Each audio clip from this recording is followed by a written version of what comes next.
Sesungguhnya Fir'aun telah berbuat sewenang-wenang di muka bumi dan menjadikan penduduknya berpecah belah.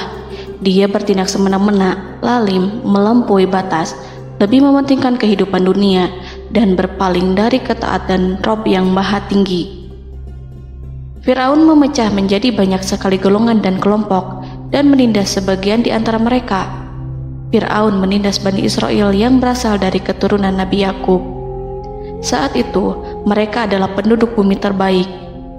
Mereka berada di bawah kuasa Raja Tiran yang zalim, yang memperbudak dan mempekerjakan mereka untuk pekerjaan-pekerjaan hina. Ada banyak faktor yang melatar belakangi perbuatan raja tersebut. Selain karena kebencian, ada juga faktor ramalan yang beredar pada saat itu. Bani Israel mengalami siksaan dan penyiksaan yang tak terkira. Nabi Musa diutus oleh Allah Subhanahu wa Ta'ala untuk membebaskan Bani Israel dan telah berulang kali memperingatkan Fir'aun agar membebaskan kaumnya. Namun Fir'aun tetap bersikeras dan menolak. Suatu hari Allah Subhanahu wa Ta'ala memerintahkan Nabi Musa untuk kembali kepada Fir'aun dan menunjukkan mukjizat. Di sana Nabi Musa menunjukkan beberapa mukjizat, termasuk mengubah tongkatnya menjadi ular raksasa dan di tangannya mengeluarkan cahaya. Namun Fir'aun tetap ingkar, dan dari situlah awal mula kehancuran Fir'aun dan pengikutnya. Tentang bagaimana detail kisah lengkapnya serta kelanjutan nasib Fir'aun, dari mana awal mula keangkuhan Fir'aun sampai mengakui dirinya sebagai Tuhan, serta dari mana sumber kekayaan Fir'aun yang sampai penasihatnya saja Qorun bisa membangun istana megah, akan dibahas lengkap di sini. Namun sebelum saya melanjutkan kisahnya, dimohon kepada pemirsa untuk menonton video ini sampai selesai, supaya tidak ada kesalahpahaman dalam memahami isi cerita, serta mohon bantu channel ini semakin berkembang dengan cara subscribe dan berikan like serta komen positifnya. Semoga bantuan pemirsa sekalian menjadi amal jariah dan bernilai pahala di sisinya. Bismillahirrahmanirrahim. Fir'aun menguasai seluruh negeri. Seiring dengan makmurnya negeri Mesir, kekuasaan Fir'aun semakin hari semakin bertambah. Fir'aun berkuasa tanpa ada yang berani menentang, dan dia membuat keputusan sesuka hatinya. Bahkan dengan kesombongannya, dia sampai berani mengaku sebagai Tuhan. Gelar Fir'aun Raja Mesir kuno punya pengaruh besar yang diyakini sebagai seorang yang bertanggung jawab untuk melindungi dunia pada saat itu. Fir'aun bukanlah nama seseorang, melainkan sebutan dalam Al-Quran yang merujuk pada seorang Raja Mesir yang sombong, suka menindas, dan sering melampaui batas, yang hidup ketika Nabi Musa alaihi salam bayi sampai dirinya dibinasakan oleh Allah di Laut Merah. Fir'aun merupakan sebuah gelar bagi raja-raja Mesir yang muncul di era New Kingdom. Pendapat Syekh Abdurrahman As-Sadi mengatakan bahwa Fir'aun merupakan gelar yang diberikan kepada raja-raja Mesir, sebagaimana Raja Babil disebut Namrud, Raja Habasyah disebut An-Najasyi, Raja Yaman disebut Al-Qil, atau Raja Persia yang disebut Kisra, penguasa Roma yang dijuluki Kaisar. Sebutan Fir'aun dalam Al-Quran ini menjurus pada Raja Mesir yang hidup pada tahun 1527 sampai 1407 sebelum Masehi. Fir'aun dikhususkan untuk menyebut penguasa Mesir yang membangkang dan tidak beriman kepada Allah Subhanahu wa Ta'ala, sedangkan yang beriman kepadanya dikenal dengan nama Malik, yang saat itu hidup di zaman Nabi Yusuf alaihi salam. Sebagian ahli sejarah mengatakan bahwa penguasa Mesir pada masa Nabi Yusuf disebut Al-Malik atau Raja, tidak disebut Fir'aun, karena kedua penguasa ini berbeda asal daerahnya. Penguasa Mesir pada masa Nabi Yusuf berasal dari Mesir pesisir, sehingga mudah untuk menerima perubahan.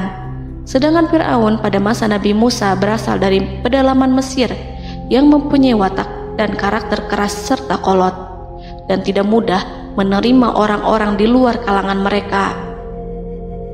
Dari keterangan di atas dipahami kenapa penguasa Raja Mesir pada masa Nabi Yusuf percaya kepada Nabi Yusuf dan mengikuti agama Nabi Yusuf, yaitu Islam.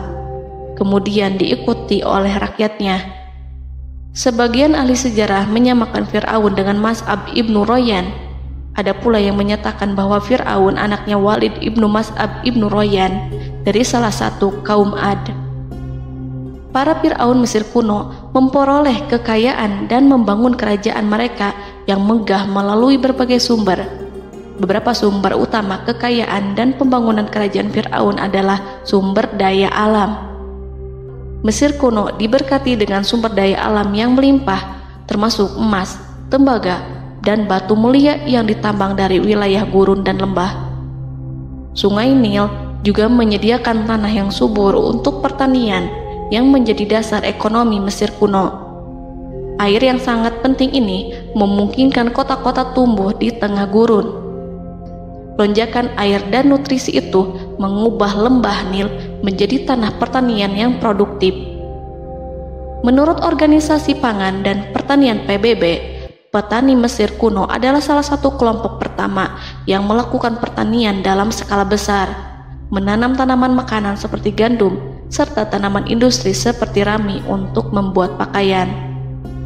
Sungai Nil mengalir ke utara sejauh 4.160 mil dari timur tengah Afrika ke Laut Tengah, yang memberikan Mesir kuno tanah subur dan air untuk irigasi. Untuk memaksimalkan pemanfaatan air Sungai Nil, petani Mesir kuno mengembangkan sistem irigasi cekungan. Mereka membangun jaringan tanggul berbahan tanah untuk membentuk cekungan. Kemudian mereka menggali saluran untuk mengarahkan air banjir ke dalam cekungan, di mana air akan menggenang selama sebulan hingga tanah jenuh dan siap untuk ditanami. Selain itu, Sungai Nil dapat dimanfaatkan untuk mengangkut material proyek-proyek konstruksi. Untuk mendapatkan manfaat dari Sungai Nil, orang yang tinggal di tepi sungainya harus mencari cara mengatasi banjir tahunan sungai ini. Untuk memprediksi apakah mereka akan menghadapi banjir yang bisa mengakibatkan panen buruk, orang Mesir kuno membangun nilometer atau pilar batu dengan tanda menunjukkan tingkat air. Mereka mengembangkan keterampilan dan teknologi baru dari pertanian hingga pembuatan perahu dan kapal. Sungai Nil juga merupakan rute transportasi penting karena memainkan peran sentral dalam peradaban Mesir kuno. Orang Mesir menjadi ahli dalam membangun perahu dan kapal untuk mengangkut berbagai barang, termasuk ternak, sayuran, ikan, roti, dan kayu. Mesir kuno memiliki perdagangan yang berkembang dengan wilayah Afrika Timur dan Tengah serta Mediterania Timur. Perdagangan ini tidak hanya mencakup barang-barang mewah, tetapi juga bahan pangan dan bahan baku. Fir'aun juga memiliki semua tanah di Mesir dan mengumpulkan pajak dari rakyatnya. Raja Fir'aun juga memperlakukan rakyat dengan kejam tanpa belas kasihan. Ia memeras pajak yang tinggi dan menjadikan kaum Bani Israel sebagai budak kerajaan. Mereka juga menerima upeti dari negara-negara yang dikalahkan atau ingin menjaga hubungan baik dengan Mesir. Bahkan Fir'aun juga memiliki proyek konstruksi untuk membangun struktur megah seperti piramida, kuil, dan monumen yang tidak hanya menunjukkan kekuasaan dan kekayaan mereka, tetapi juga berfungsi sebagai pusat administrasi dan agama. Proyek-proyek ini seringkali menggunakan tenaga kerja dari rakyat yang bekerja selama musim banjir. Kekayaan dan kerajaan megah Fir'aun merupakan hasil dari pengelolaan sumber daya yang efisien, eksploitasi sumber daya alam, dan kebijakan ekonomi yang cerdas. Ini semua mencerminkan kemajuan teknologi, organisasi sosial, dan kekuatan politik Mesir kuno. Kekayaan para Fir'aun Mesir kuno memang sangat luar biasa dan telah menjadi topik penelitian dan kekaguman selama berabad-abad. Fir'aun juga dikenal karena kehidupan mewah mereka. Sebagai penguasa Mesir kuno, Fir'aun hidup dengan kekayaan dan kemewahan yang hampir tak terbayangkan, yang mencerminkan kekuasaan dan status mereka. Mereka menghiasi diri mereka dengan aksesoris yang rumit dan gemerlap, serta mengenakan simbol otoritas dan kekuasaan tradisional. Dan Allah memberikan kepada Fir'aun berupa istidratuhul afiyah, yakni hidup sekian lama tanpa pernah merasakan sakit. Allah Subhanahu wa Ta'ala mengaruniai Fir'aun untuk bisa hidup selama 400 tahun tanpa sakit. Tentu hal tersebut sudah menjadi kehendak Allah Subhanahu wa Ta'ala, maka tidak ada satupun manusia yang bisa menghalangi, bahkan bagi seorang Fir'aun sekalipun yang terkenal dengan kezalimannya. Namun dengan karunia-Nya yang diberikan Allah tersebut bukannya menjadikan Fir'aun sebagai manusia yang bersyukur, tetapi malah membangkitkan kesombongan dan kesesataannya. Dan puncak kesombongan Fir'aun juga dicatat Al-Quran sebagai penguasa tangan besi dan manusia yang pernah mengaku Tuhan. Aku adalah Tuhan kalian yang maha tinggi. Quran Surat An-Najiat ayat 24. Fir'aun hidup selama 446 tahun. Selama hidupnya, Fir'aun memiliki tubuh yang sehat dan bugar tanpa pernah mengalami sakit, meski hanya berupa pusing atau flu sekalipun. Fir'aun bahkan tidak pernah merasakan kelelahan. Fir'aun tidak pernah merasakan perihnya lapar, kerongkongannya tidak pernah tersentuh panasnya dahaga. Seandainya dalam semalam saja Fir'aun dilanda sakit berupa pusing atau demam, maka ia akan sibuk untuk mengurus dirinya sendiri dan tidak berpikiran untuk mengaku bahwa ia adalah Tuhan. Hal ini pun dijelaskan dalam kitab Ihya Ulumuddin Al-Qut Al-Qulub oleh Imam Al-Ghazali. Sesungguhnya yang menyebabkan Fir'aun sampai berani mengatakan, "Aku adalah Tuhan kalian yang maha tinggi," hal ini disebabkan karena ia mengalami masa sehat dalam hidupnya yang begitu lama. Kekejaman Raja Fir'aun diikuti dengan kesombongannya. Ia enggan bersyukur atas kemakmuran yang dianugerahkan Allah Subhanahu wa Ta'ala. Ia justru menjadikan negeri Mesir penuh dengan kemusyrikan. Sungguh, dia Fir'aun termasuk orang-orang yang berbuat kerusakan, dan kami hendak memberi karunia kepada orang-orang tertindas di bumi, dan hendak menjadikan mereka pemimpin dan menjadikan mereka orang-orang yang mewarisi bumi. Dan kami teguhkan kedudukan mereka di bumi, dan kami perlihatkan kepada Fir'aun dan Haman bersama bala tentaranya apa yang selalu mereka takutkan dari mereka. Surat Al-Qasas ayat 1-6. Haman yang merupakan penasihat dan sekaligus pelaksana proyek pembangunan menara untuk Fir'aun yang ikut berkontribusi dalam kesesatan Fir'aun, dan dia juga yang menjadi aktor utama atas kezaliman Fir'aun yang nantinya memberikan nasihat kepada Fir'aun dan mendorongnya untuk menolak ajaran Nabi Musa alaihi salam. Faktor yang mendorong Fir'aun melakukan tindakan keji ini adalah Bani Israel yang mempelajari suatu hal yang mereka riwayatkan dari Ibrahim, bahwa suatu saat nanti akan lahir seorang anak Bani Israel yang akan menghancurkan kekuasaan Raja Mesir. Berita gembira ini terjadi saat insiden antara Sarah, istri Nabi Ibrahim alaihissalam, dengan Raja Mesir yang saat itu berniat jahat terhadap Sarah. Namun Allah menjaganya. Berita gembira ini santer terdengar di antara Bani Israel. Kaum Kipti juga membicarakan berita ini, hingga sampailah juga ke telinga Fir'aun. Sebagian amir dan orang-orang dekat Fir'aun menyampaikan hal itu kepadanya saat tengah berbincang pada malam hari. Waktu itu Fir'aun langsung menginstruksikan untuk membunuh seluruh anak laki-laki Bani Israel untuk mengantisipasi kelahiran anak yang dimaksud. Tapi apa boleh buat, kewaspadaan sama sekali tidak bisa menghindari takdir. Suatu ketika Fir'aun bermimpi seakan-akan api datang dari arah Baitul Maqdis lalu membakar semua rumah Mesir dan seluruh kaum Kipti. Namun, api tersebut tidak membahayakan Bani Israel. Saat bangun, Fir'aun merasa takut oleh mimpi itu.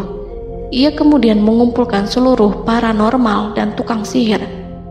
Fir'aun bertanya kepada mereka terkait mimpi itu.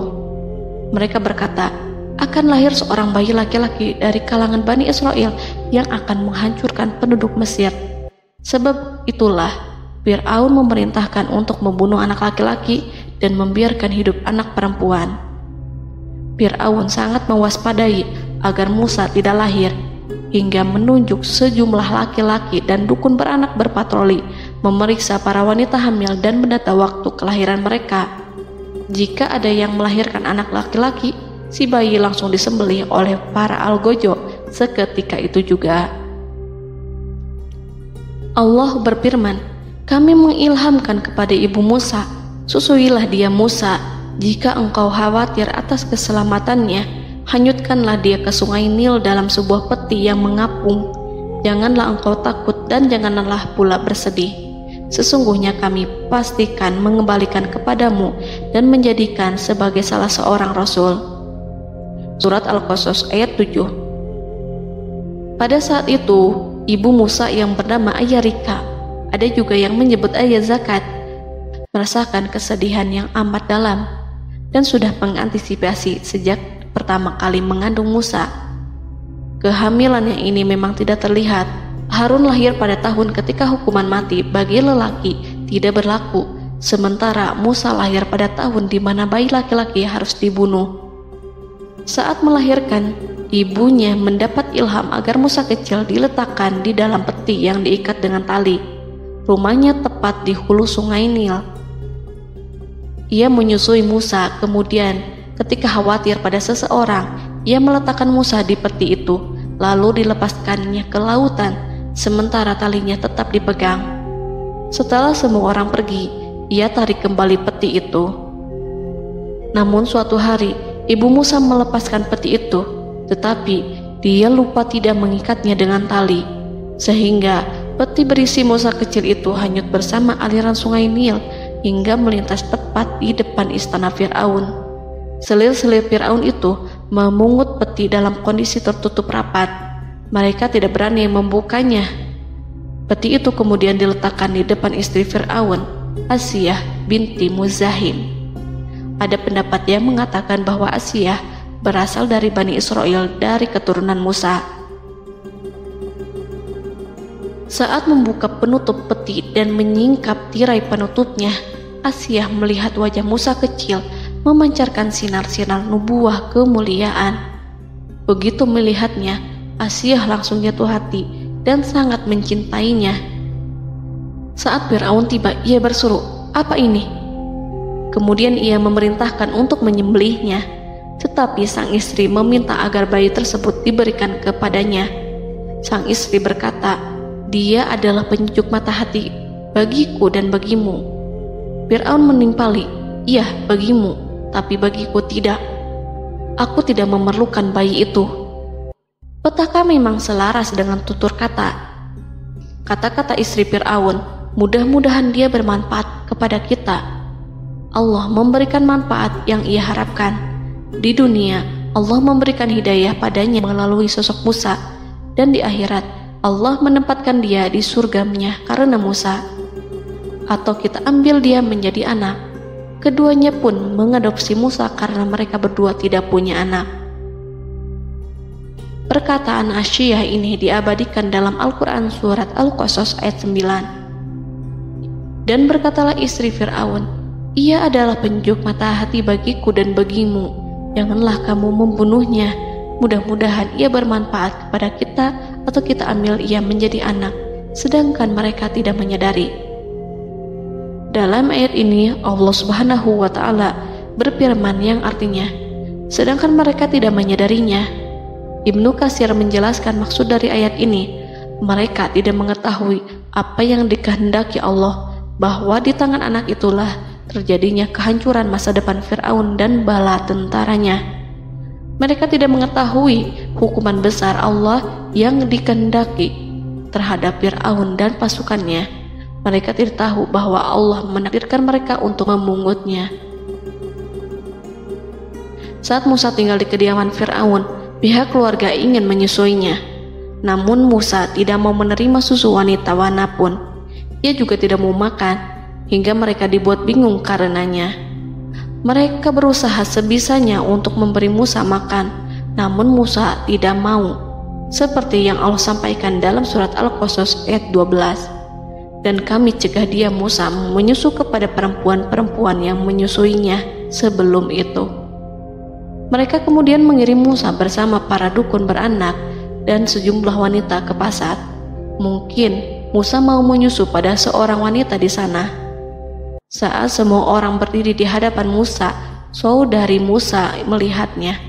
Ia tak memperlihatkan sikap seakan-akan mengenal bayi yang sebenarnya adalah adiknya. Mereka kemudian pergi bersama saudari Musa itu ke kediaman Musa. Musa kecil kemudian digendong ibunya untuk menyusui bayi itu. Bayi yang tidak lain adalah anaknya sendiri, langsung menyusu dengan lahap. Melihat hal itu, mereka merasa sangat puas dan gembira. Mereka pun melaporkan peristiwa yang sangat menggembirakan itu kepada Asia. Asia meminta agar perempuan yang tidak lain adalah ibunya Musa itu untuk menetap bersamanya dan memohon kebaikan serta kesediaannya. Namun, perempuan itu menolaknya seraya berkata, "Sesungguhnya aku mempunyai suami dan anak-anak yang tidak bisa aku tinggalkan. Akan tetapi, aku siap melakukan jika bayi itu dibawa kepadaku ke rumahku." Akhirnya Asia mengutus ajudan kerajaan untuk menyerahkan bayi itu kepada ibunya Musa untuk disusui secara rutin. Asia kemudian memberikan berbagai macam fasilitas kepada ibu Musa, berupa biaya nafkah sehari-hari, pakaian-pakaian bagus, dan beberapa hadiah istimewa yang lainnya sebagai kompensasi upah menyusui bayi itu. Akhirnya, Musa kecil kembali ke pangkuan ibunya dan berada di bawah asuhannya. Allah telah menyatukan kembali bayi yang bernama Musa itu dengan ibunya sendiri. Fir'aun tidak akan menyangka jika Allah telah mempersiapkan sesuatu yang besar lewat kehadiran Musa kecil di kerajaannya. Sang raja bengis lagi terpedaya oleh banyaknya pasukan yang dimiliki, kekuasaan, dan luasnya kerajaan yang maha agung yang tak terkalahkan, dan takdirnya tak bisa ditentang. Allah telah memutuskan bahwa bayi itu yang dia dan pengikutnya waspadai keberadaannya itu hingga dengan bengis membunuh banyak sekali nyawa yang tak terhitung jumlahnya. Padahal anak tersebut justru tumbuh dewasa di kediamannya, di atas kasurnya, memakan makanannya, dan meminum yang ada di rumahnya. Fir'aun sendiri justru mengadopsi dan merawat serta mengasuhnya tanpa menyadari rahasia besar di balik itu. Anak itu yang membuatnya binasa di dunia dan akhirat karena menentang kebenaran yang nyata yang ia sampaikan kepadanya. Nabi Musa tumbuh dan hidup sebagai salah seorang dari keluarga kerajaan hingga mencapai usia dewasanya, di mana ia memperoleh asuhan dan pendidikan sesuai dengan tradisi istana. Allah Subhanahu wa Ta'ala mengaruniakannya hikmah dan pengetahuan sebagai persiapan tugas kenabian dan risalah yang diwahyukan kepadanya. Musa tumbuh menjadi seorang pemuda yang mempunyai fisik dan akhlak yang kuat. Allah anugerahkan kepada Musa kesempurnaan tubuh dan kekuatan jasmani. Musa juga menyadari bahwa dia hanyalah anak angkat, tidak setetes pun darah Fir'aun mengalir padanya, dan bahwa ia keturunan Bani Israel yang ditindas dan diperlakukan sewenang-wenang oleh Fir'aun dan kaumnya. Maka dia berjanji kepada dirinya sendiri akan menjadi pembela bagi kaum-kaum yang lemah yang tertindas. Kekuatan fisik Nabi Musa memang tidak bisa diragukan. Itu terbukti pada saat Nabi Musa mampu mengangkat batu penutup sumur seorang diri, padahal batu itu hanya bisa diangkat oleh 10 orang laki-laki. Peristiwa kedua saat perkelahian antara Bani Israel dan orang Kipti atau kaumnya Fir'aun, suku asli Mesir. Saat orang Israel meminta pertolongan kepada Musa untuk mengalahkan orang Kipti, Musa menghampiri orang Kipti tersebut. Dengan tangan terkepal, Musa meninju orang Kipti dan matilah musuhnya itu. Orang Kipti hanya mati karena pukulan itu. Musa tidak sengaja dan tidak bermaksud untuk membunuh orang Kipti. Musa hanya berniat membuatnya jera. Dan karena peristiwa itulah Nabi Musa pergi meninggalkan Mesir karena Musa takut terhadap Fir'aun dan tentaranya yang akan membunuhnya. Karena jika mereka tahu bahwa Musa membunuh orang Kipti demi membela salah seorang Bani Israel, akan membuat Fir'aun dan pengikutnya mencurigai bahwa Musa memang berasal dari Bani Israel, dan pada akhirnya akan memicu sebuah permasalahan besar. Dan pada waktu yang sudah ditentukan oleh Allah, sekitar 10 tahun Nabi Musa meninggalkan Mesir. Pada akhirnya Allah mengamanahkan dia sebagai seorang rasul. Allah anugerahkan kepadanya hikmah kenabian dan pengetahuan di usia 40 tahun. Allah perintahkan Musa kembali ke Mesir untuk menghadapi Fir'aun dan mengajak dia mengakui Tuhan semesta alam. Tugas ini penuh dengan bahaya, mungkin bisa membuat Musa kehilangan nyawa, tetapi menuruti perintah Allah itu mutlak baginya. Ditemani oleh saudaranya Harun untuk membantunya membenarkan perkataannya. Lidah Musa cedal karena bara api yang pernah diletakkan di lidahnya saat Fir'aun hendak menguji akalnya setelah menarik jingat Fir'aun hingga berdarah. Fir'aun bermaksud untuk membunuhnya. Asyah mengkhawatirkan Musa lalu berkata, dia masih kecil. Fir'aun kemudian menguji Musa dengan meletakkan buah dan bara api di hadapannya. Musa kecil hendak bermaksud meraih buah-buahan, tetapi tangannya dialihkan oleh malaikat. Lalu Musa mengambil bara api dan ia letakkan di lidahnya. Lidahnya cedal karena bara api ini. Musa meminta kepada Allah agar kekakuan yang ada di lidahnya dihilangkan sebagian, sebatas agar kata-katanya bisa dipahami, dan tidak meminta untuk dihilangkan secara total, karena para rasul hanya meminta sebatas yang diperlukan. Pergilah kamu kepada Fir'aun, karena dia benar-benar telah melampaui batas, maka berbicaralah kamu berdua kepadanya dengan kata-kata yang lemah lembut. Mudah-mudahan dia sadar atau takut. Quran Surat Toha ayat 42-43. Ini merupakan sifat santun dan kasih sayang serta rahmat Allah terhadap makhluknya, meski Allah mengetahui kekafiran dan kesewenang-wenangan dan kesombongan Fir'aun. Bersama Harun, Musa mendatangi Fir'aun setelah menemui beberapa rintangan yang lazim ketika akan menemui raja pada waktu itu.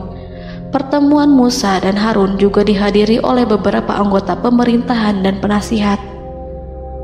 Bertanyalah Fir'aun kepada mereka berdua, siapakah kalian berdua ini?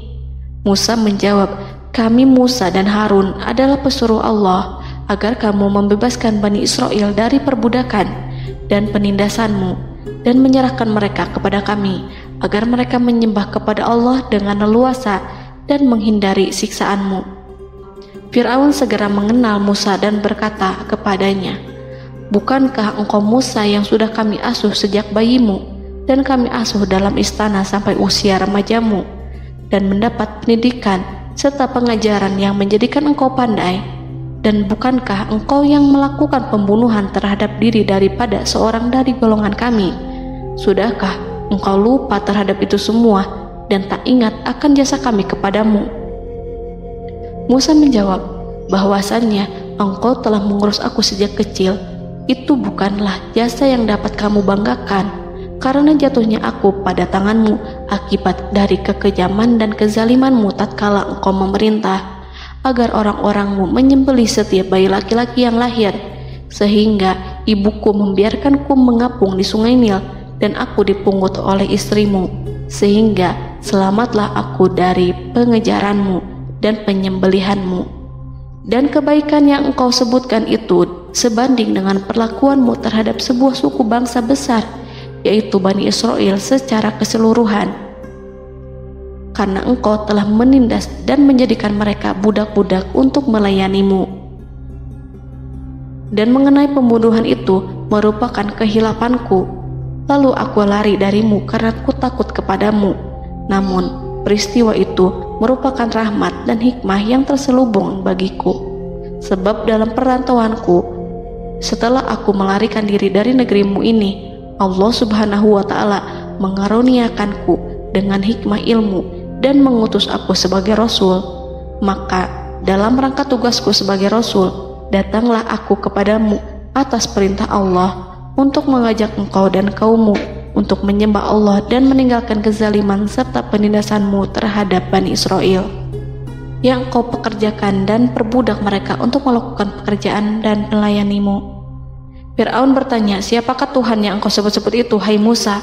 Adakah Tuhan di atas bumi ini selain aku yang patut disembah dan dipuja?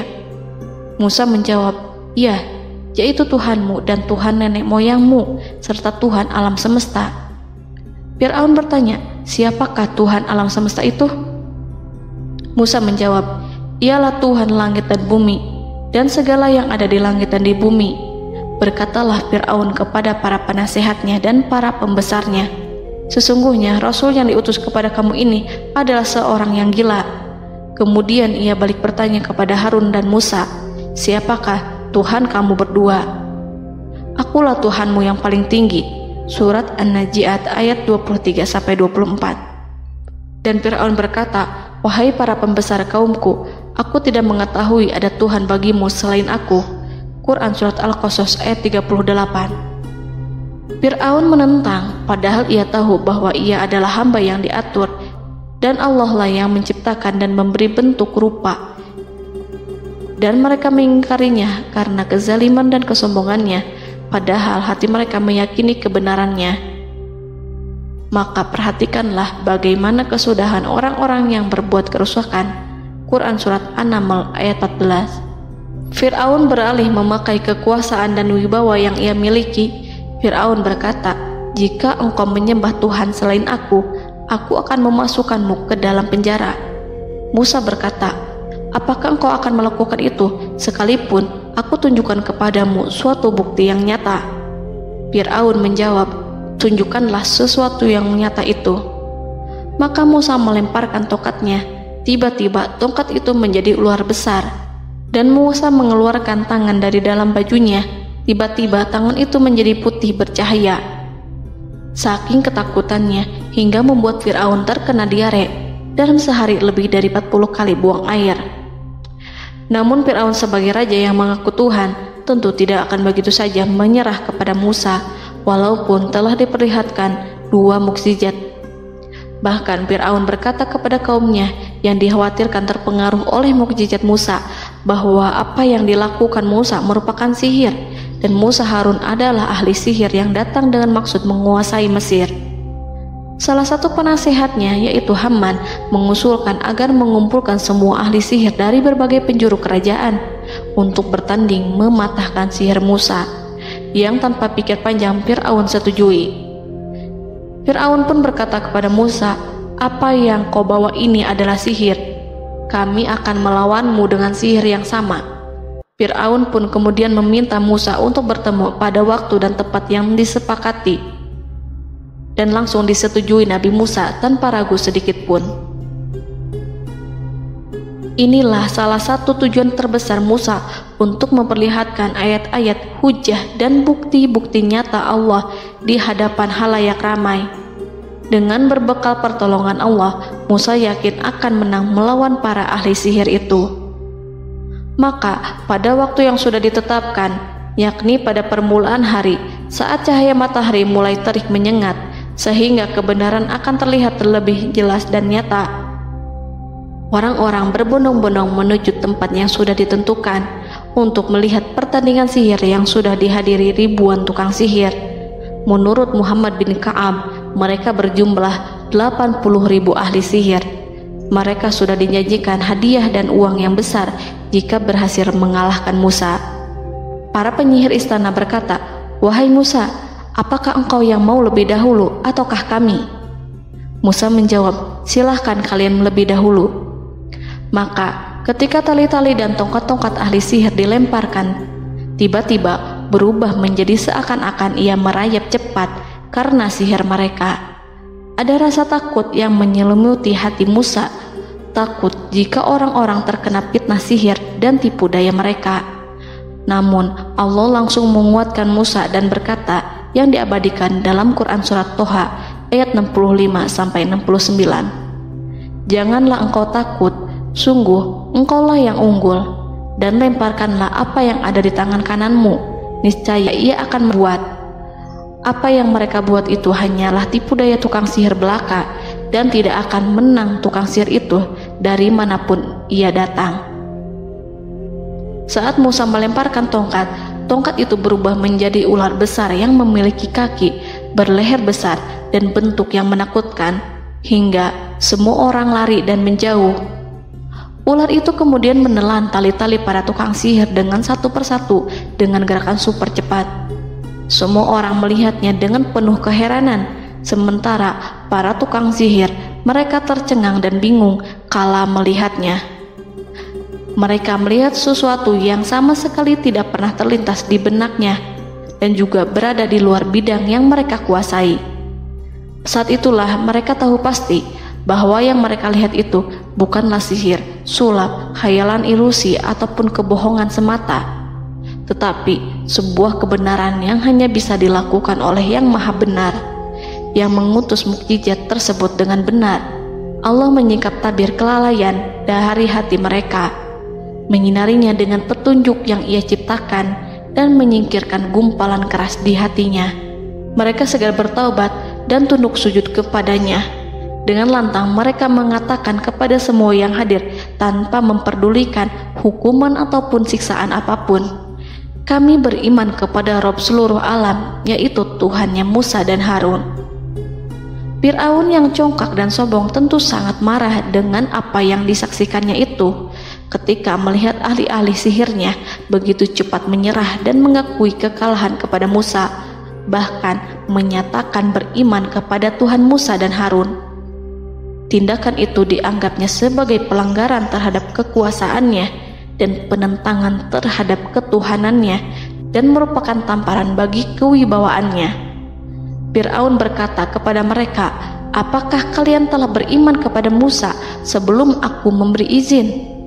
Kenapa kalian tidak terlebih dahulu bermusyawarah kepadaku sebelum melakukan tindakan keji di hadapan rakyatku ini?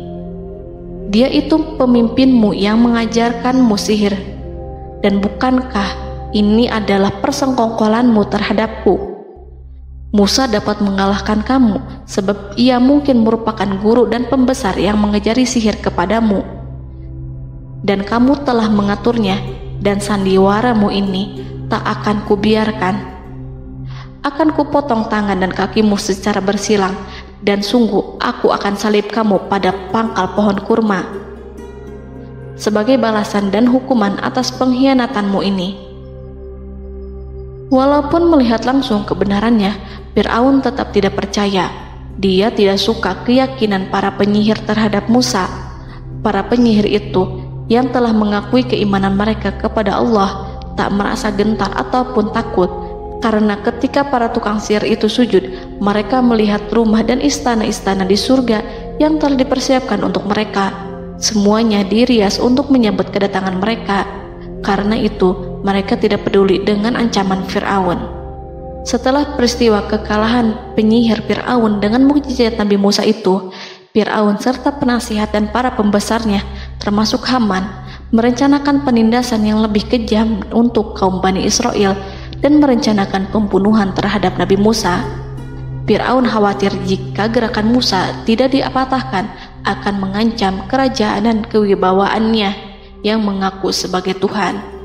Walaupun sudah diingatkan oleh orang mukmin dari kalangan keluarga Fir'aun agar tidak membunuh Nabi Musa dan menyeru kembali menuju jalan yang benar dan mengingatkan kepada akibat yang buruk yang akan didapati nanti, namun Fir'aun dan penasihatnya tetap berada pada kesesatan.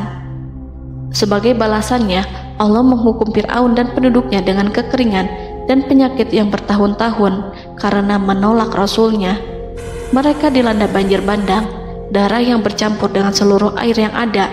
Setiap kali mereka akan mengambil air, baik air sumur ataupun air sungai Nil, pasti akan berubah menjadi darah segar. Serbuan belalang pun tidak bisa mereka hindari. Belalang menghinggapi tanaman hingga tak menyisakan satupun buah, daun ataupun rumput.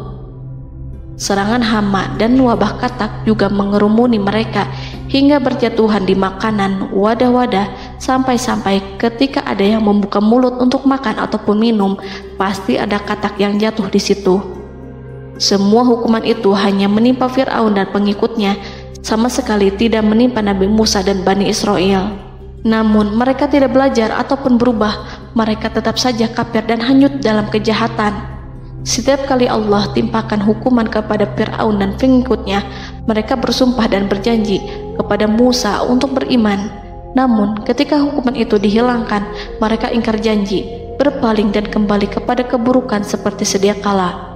Dari semua penderitaan ini, Allah perintahkan Musa membawa pengikutnya keluar dari Mesir, memulai perjalanan berbahaya antara hidup dan mati. Setelah mengetahui keberangkatan Nabi Musa dan Bani Israel, Fir'aun bersama tentaranya bergerak untuk membantai mereka. Dengan pasukan besar yang berjumlah lebih dari 1.600.000 personil, ditambah 100.000 ekor kuda berwarna hitam legam, Fir'aun berhasil mengejar rombongan Nabi Musa yang saat itu berjumlah 600.000 prajurit di pantai Laut Merah saat matahari terbit. Pasukan Fir'aun mengepung mereka dari semua arah. Di belakang mereka ada tentara Fir'aun yang kejam, sementara di hadapan mereka Laut Merah yang membentang luas. Kala situasi kian genting dan Fir'aun beserta seluruh pasukannya mendekat dengan kesungguhan hati, diperkuat dan persenjataan, juga dengan amarah dan kedengkian, penglihatan tidak menetap mengarah ke suatu tujuan, dan hati naik menyesak sampai ke tenggorokan. Saat itulah Yang Maha Penyantun lagi kuasa, Rob Arsy yang mulia, mewahyukan kepada Musa, "Pukullah laut itu dengan tongkatmu." Maka tatkala Musa memukulkan tongkatnya ke lautan, laut itu pun terbelah. Air lautan berdiri tegak laksana gunung yang terbelah oleh kuasa yang maha agung, yang bersumber dari zat yang mengatakan kepada sesuatu, "Jadilah," maka jadilah sesuatu itu.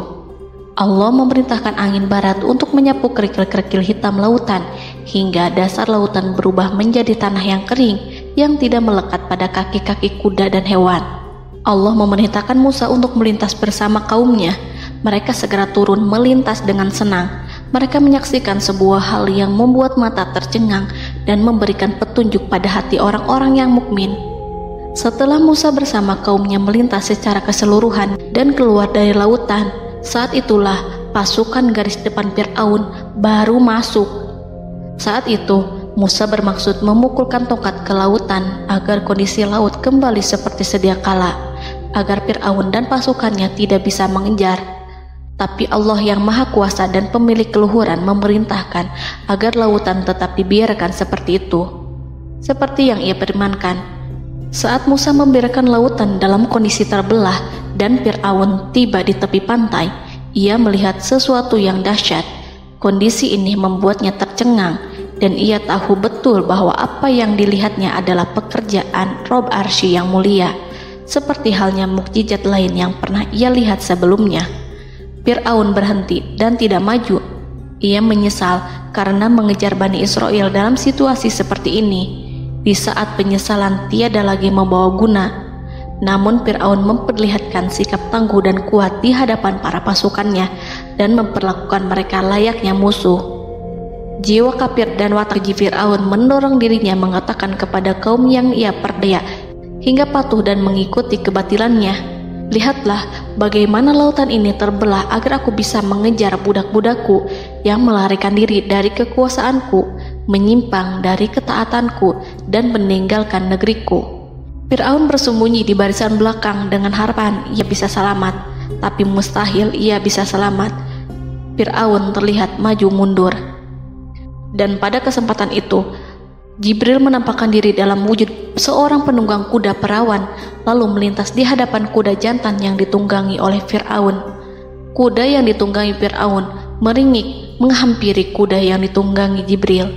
Fir'aun kemudian masuk ke dalam lautan hingga mendahului kuda dengan tangkas dan cepat. Fir'aun tidak menghindari mara bahaya dari dirinya ataupun mendatangkan manfaat.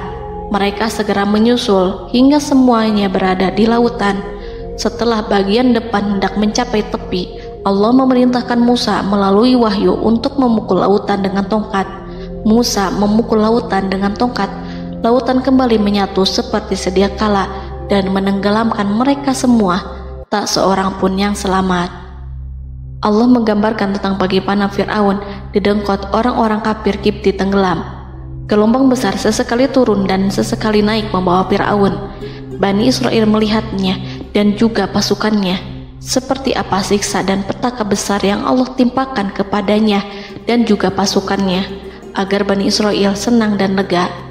Saat Fir'aun menyaksikan kematian dan mulai sakarat, ia kembali kepada jalan kebenaran dan bertaubat, serta beriman pada saat keimanan tiada lagi membawa guna. Seperti yang Allah sampaikan dalam ayat yang lain, sesungguhnya orang-orang yang dipastikan mendapat ketetapan Rabb-Mu tidaklah akan beriman meskipun mereka mendapat tanda-tanda kebesaran Allah hingga mereka menyaksikan azab yang pedih. Quran Surat Yunus ayat 96-97. Seperti itulah Musa mendoakan keburukan pada Fir'aun dan golongannya agar harta benda mereka dibinasakan, hati mereka diikat sehingga mereka tidak akan beriman hingga melihat siksaan yang pedih, yaitu ketika keimanan tidak ada lagi membawa guna bagi mereka, sekaligus sebagai penyesalan bagi mereka. Allah berfirman kepada Musa dan Harun saat keduanya mengucapkan doa tersebut, sungguh telah diperkenankan permohonan kamu berdua. Quran Surat Yunus ayat 89. Siksaan yang ditimpakan kepada Fir'aun dan pasukannya ini merupakan jawaban atas doa Musa dan saudaranya Harun. Dalam hadis riwayat Imam Ahmad, Rasulullah Shallallahu Alaihi Wasallam bersabda, saat Fir'aun berkata, aku percaya bahwa tidak ada Tuhan melainkan Rabb yang dipercaya Bani Israel, Jibril berkata kepadaku, wahai Muhammad, andai kau melihatku saat mengambil pasir lautan, lalu aku sumpalkan ke mulutnya karena khawatir jika rahmat menghampirinya. Ibnu Abbas dan lainnya mengatakan, sebagian Bani Israel meragukan kematian Fir'aun, bahkan ada yang menyatakan bahwa Fir'aun tidak mati. Allah kemudian memerintahkan lautan untuk mengapungkan jasad Fir'aun. Maka pada hari ini kami selamatkan jasadmu, yaitu dengan mengenakan baju perang yang dengannya kau dikenali, agar engkau dapat menjadi pelajaran bagi orang-orang yang datang setelahmu, yaitu agar kau menjadi bukti bagi Bani Israel atas kekuasaan Allah yang membinasakan Fir'aun. Karena itu, sebagian salaf membaca, kemungkinan yang dimaksud adalah kami menyelamatkan jasadmu beserta baju perangmu agar kau menjadi pelajaran bagi orang-orang setelahmu dari kalangan Bani Israel, dan mereka tahu bahwa kau telah binasa. Wallahu a'lam.